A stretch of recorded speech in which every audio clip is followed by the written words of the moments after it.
Hello students, doctor Nidhi Yadav, SBC government college Ajmer. BA part था, paper first की class political science में आज हम पुनः उपस्थित हूँ। और जैसे कल की क्लास में हमने देखा था, हम यूनानी दार्शनिक प्लेटो यूनिट 1 में जो हमारा पहला टॉपिक है उस पर चर्चा कर रहे हैं। कल की क्लास में हमने ये देखा था कि जो प्लेटो की शिक्षा योजना है वो किस प्रकार की है, और जहां हमने जानने का प्रयास किया था कि प्लेटो ने अपनी शिक्षा योजना में एथेंस और स्पार्टा, जो यूनान के दो प्रमुख नगर राज्य हैं, उन दोनों में जो जो शिक्षा की योजना की में जो विशेषताएं थी, दोनों को समाहित करके प्लेटो अपनी शिक्षा योजना को बनाता है। तो और उसमें हमने ये जानने का प्रयास किया था कि जो प्लेटो की जो शिक्षा योजना है उसमें क्या विषय होंगे, उस शिक्षा योजना में शिक्षा कितने भागों में बटेगी, किस किस आयु वर्ग में किस प्रकार की शिक्षा होगी, ये जानने का प्रयास किया था। और हमने ये देखा था कि चाहे रूसो हैं, प्रमुख विचारक सेबाइन हैं, इन्होंने यही कहा कि प्लेटो ने जो उस शिक्षा का जो ये पूरी अपनी योजना बनाई है वो बहुत ही मौलिक और महत्वपूर्ण है। आज की क्लास में हम ये देखेंगे कि प्लेटो की शिक्षा योजना जो उन्होंने बनाई थी उनकी क्या क्या प्रमुख विशेषताएं हैं। सबसे पहली बात जो हम देखते हैं कि प्लेटो की जो शिक्षा योजना है वो राज्य के द्वारा नियंत्रित और अनिवार्य शिक्षा की व्यवस्था है। क्योंकि यहाँ पे अगर शिक्षा कोई निजी हाथों के अंदर नहीं बल्कि राज्य के हाथों में सौंप दी गई है कि जो शासक वर्ग होगा, जो राज्य के रूप में शासक, राज्य में जो शासक वर्ग है वही शिक्षा के माध्यम से नागरिकों के चरित्र में सुधार करेगा और उनमें कर्तव्यों की प्रवृत्ति को उत्पन्न करेगा।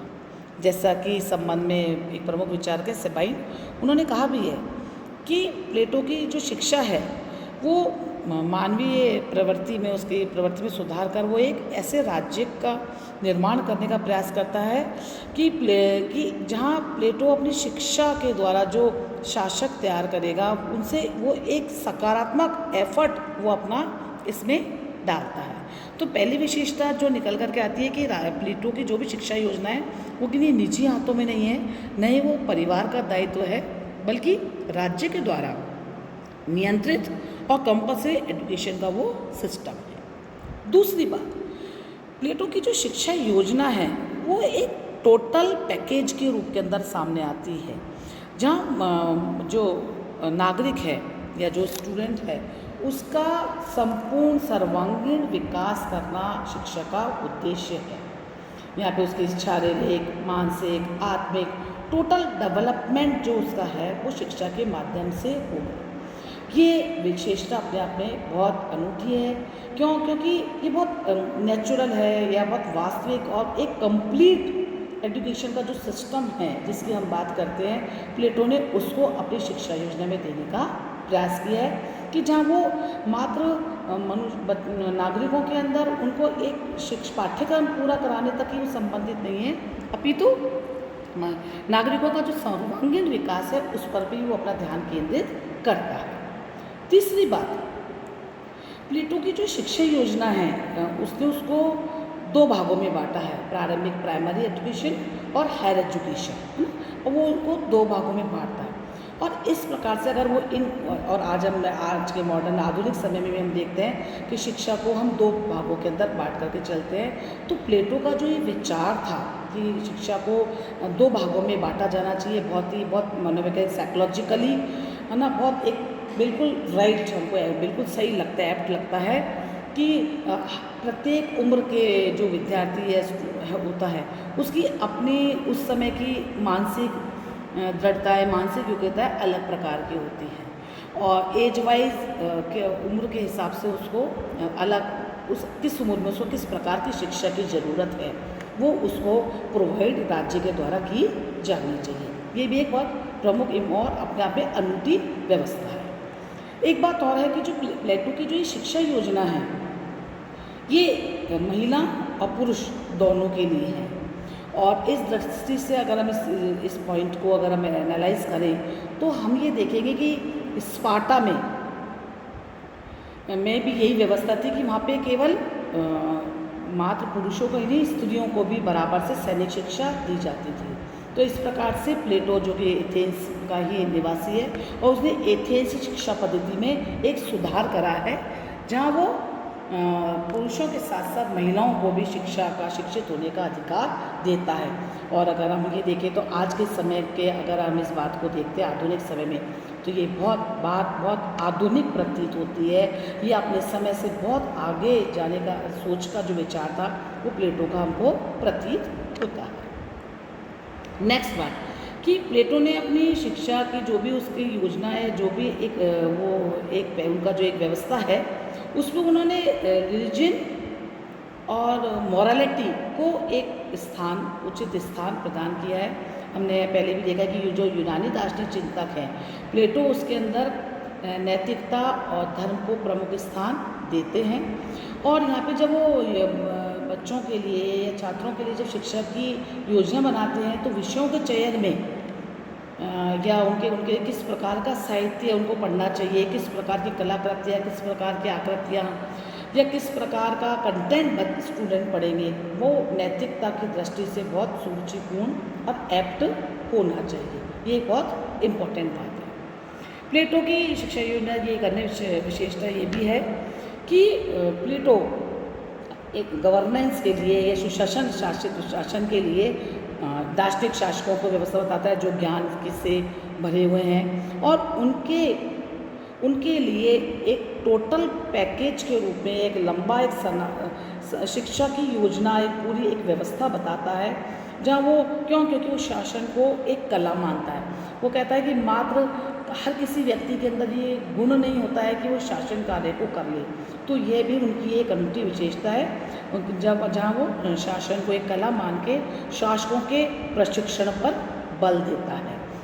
आधुनिक संदर्भ में अगर हम इसको देखें तो हम ये भी कह सकते हैं कि आज हमारे जो भी लीडर्स हैं या जो भी पॉलिटिकल लीडर्स हैं या जिन भी पोर्टफोलियोज़ को संभालते हैं, उनको अपने पोर्टफोलियो के बारे में या अपने विभाग के बारे में समुचित जानकारी तो अवश्य होनी ही चाहिए।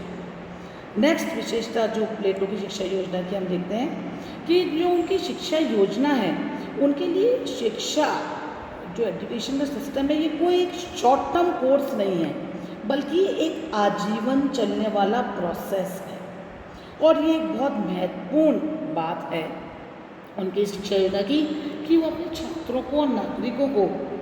एक लंबा समय, अगर हम देखें तो दार्शनिक शासकता मतलब पूरे 50 वर्ष की उम्र तक व्यक्ति या जो नागरिक है वो अध्ययन की परंपरा में, अध्ययन में लगा रहता है। और जब वो इसमें लगा रहता है तो दूसरी जो कमियां या दूसरी जो बुराइयां उनसे भी बचा रहता है, और उसके जीवन के अंदर अपने आप ही अनुशासन का जो पॉइंट है वो उसके जीवन के अंदर अपने आप ही स्वतः शामिल हो जाता है। तो एक विशेष बात यह है कि उन्होंने, और आज के समय के लिए हम ये देखें कि शिक्षा शास्त्रियों के लिए बहुत बड़ा बात पर दृष्टांत है कि प्लेटो ने अपनी शिक्षा योजना में वो बहुत एक शॉर्ट टर्म या ये नहीं कि बच्चा 15 या 20-21 वर्ष तक का हो गया है तो उसकी एजुकेशन पूरी हो गई है और अब उसे प्रोफेशनल लाइफ में या पब्लिक लाइफ में निकल जाना चाहिए। वो उसके आगे भी जब वो अपनी आजीविका के लिए है, वहाँ पर भी वो उनके लिए कंटिन्यूस सतत रूप से उनको प्रशिक्षित करने की व्यवस्था करता है। तो कुल मिलाकर हम ये देखते हैं कि जो प्लेटो की शिक्षा योजना है वो अपने आप में बहुत अनूठी है, और उन्होंने इसके संबंध में सिर्फ कोई ऐसा नहीं कि कोई सैद्धांतिक रूप से मात्र एक कोई मॉडल बना करके हमारे सामने शिक्षा योजना का दे दिया है, बल्कि उनकी जो अपनी एकेडमी है उनमें उन्होंने इन सभी विषयों में, जहाँ पर वो बात करता है संगीत की, व्यायाम की, गणित की, दर्शन शास्त्र की, तर्कशास्त्र की, इन सभी विषयों की, संगीत की, वो इन सभी विषयों को अपने आदर्श शिक्षा व्यवस्था में शामिल भी करता है। लेकिन फिर साथ ही साथ हम ये भी देखते हैं कि जो प्लेटो की जो शिक्षा पद्धति है इसके अंदर जहाँ बहुत अच्छाइयाँ हैं, वहाँ कुछ कमियाँ भी हमको दृष्टिगोचर होती हैं। जैसे कुछ आक्षेप ये किए जाते हैं कि जो प्लेटो की जो शिक्षा योजना है ये सभी वर्गों के लिए नहीं है। क्योंकि वो उत्पादक वर्ग को तो शुरुआती उसके अंदर ही उससे अलग कर देता है, जहाँ वो उनके लिए कोई विशेष प्रारंभिक शिक्षा बस उनको देता है और बाद में वो कहता है कि वो अपने कार्यों को करें। लेकिन हाँ, वो अपना सारा ध्यान जो है वो सैनिक वर्ग और शासक वर्ग की शिक्षा पर ही केंद्रित करता है। सेबाइन जैसे प्रमुख विचारक ने भी यही कहा है कि प्लेटोवादी जो शिक्षा योजना है उसका ये गंभीर दोष है कि वो केवल शासकों पर ही अपना सारा ध्यान केंद्रित करता है, जबकि किसी भी देश का ओवरऑल डेवलपमेंट के लिए, वेलफेयर के लिए में ज़रूरी है कि उसके जो भी नागरिक हों वो अपना संपूर्ण योगदान दें। तो ये एक बहुत बड़ी कमी है कि वो अपने सभी वर्गों के लिए शिक्षा की व्यवस्था नहीं करता है। दूसरी बात ये कही जाती है कि प्लेटो ने अपनी शिक्षा योजना में लिटरेचर को बहुत कम स्थान दिया है और मैथ्स, गणित को या ज्यामिति को बहुत अधिक महत्व उन्होंने प्रदान किया है। जबकि हम ये जानते हैं कि जो साहित्य है वो हमारे जीवन का दर्पण है और हमारे अंदर जो मानवीय संवेदना है, भावनाएं हैं, उनको विकसित करने में साहित्य का बहुत बड़ा योगदान है। तो जहाँ इसलिए वो अपना जबकि वो अपना सारा जो ध्यान है वो गणित और दर्शन पर ही लगा देता है और कला और साहित्य को इतना एप्रोप्रिएट स्थान वो अपनी शिक्षा योजना में नहीं देता है। एक बात और प्लेटो की शिक्षा योजना में की कमी के रूप में सामने आती है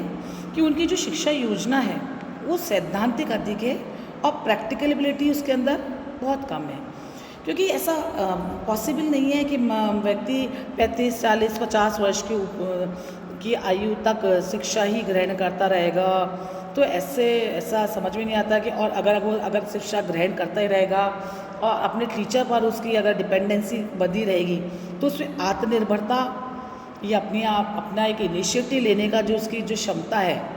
वो उसके अंदर लैक हो जाएगी, कमी हो जाएगी। और ऐसे व्यक्ति 50 वर्ष की उम्र तक मात्र शिक्षा ही ग्रहण कर रहे हैं और गुरु के सानिध्य में भी सिर्फ रह रहे हैं और उनके आदेशों को, उनको बात को मान रहे हैं, तो ऐसे व्यक्ति क्या श्रेष्ठ शासक बन सकेंगे, इसमें एक बहुत बड़ा संशय दिखाई देता है। साथ ही साथ एक बात भी है कि उनका जो शिक्षा क्रम है वो जो उनका है वो काफ़ी लंबा है और खर्चीला भी है। और ये भी प्रैक्टिकलिटी पर हम देखें तो इतना पॉसिबल नहीं है कि उनका जो शिक्षा योजना जो बहुत इतनी लंबी है और लंबी है तो फिर ऑब्वियस है खर्चीली भी होगी, तो सभी लोग इसका पार्ट बन पाएंगे इस बारे में भी संदेह है। तो ऑब्वियस है कि फिर ये प्रतिभा संपन्न लोग नहीं अपितु जो धनी व्यक्ति होंगे जिनके पास में संसाधन होंगे वो ही इतनी लंबी शिक्षा योजना में शामिल हो पाएंगे। एक बात और है कि जो प्लेटो की जो शिक्षा योजना है इसमें राज्य की प्रकृति और उसकी आवश्यकता पर बहुत अधिक जोर दिया गया है, क्योंकि यही माना गया कि शिक्षा योजना का एक मात्र उद्देश्य है अच्छे शासक तैयार करना, अच्छे दार्शनिक शासक करना, जो एक उनसे आदर्श राज्य का जो कॉन्सेप्ट है या आदर्श राज्य का जो उनका स्वप्न है वो उसको पूरा कर सके। तो यहाँ हम ये देखते हैं कि जो व्यक्तिगत मनुष्य का जो या छात्रों का जो उसका पर्सनैलिटी डेवलपमेंट होता है, जो उसका पर्सनल डेवलपमेंट है राज्य के हितों के लिए उन सबका बलिदान हो जाता है, जो बिल्कुल अप्रोप्रिएट हमको नहीं लगता है। लेकिन इतनी सारी बातें देखने के बावजूद, इतनी कमियां होने के बावजूद फिर भी हम ये देखते हैं कि जो प्लेटो की शिक्षा योजना है वो अपने समय की दृष्टि से बहुत आगे थी और हमें उससे काफ़ी कुछ सीखना और समझना होगा। और सबसे बड़ी बात जो एक दिखाई देती है कि जो एक स्टूडेंट का जो एक टोटल डेवलपमेंट है, जो एक टोटल डेवलपमेंट का जो पैकेज है वो प्लेटो की शिक्षा योजना है। और आने वाले समय में भी प्लेटो की शिक्षा योजना से हम लोग अनिवार्य रूप से प्रेरणा ग्रहण करते रहेंगे। Thank you.